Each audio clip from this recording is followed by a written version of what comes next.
Magsabunutan daw kami.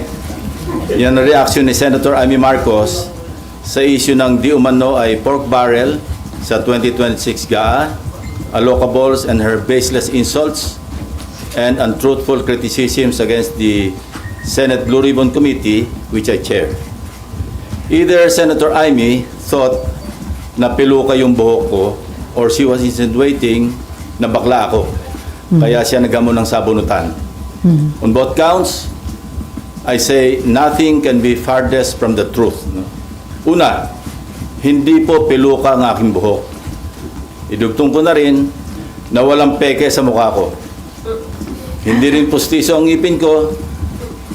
My teeth are all mine. Ulitin ko, walang peke sa anumang bahagi ng aking mukha. Pangalawa, lalong hindi ako bakla.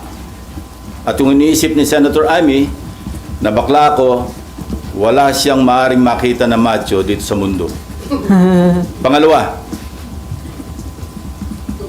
or anyway, please don't get me wrong, I have nothing against homosexuals.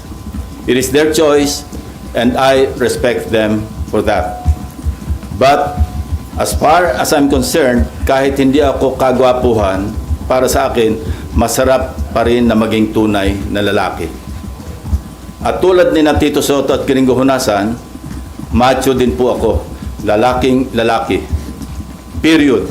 End of discussion.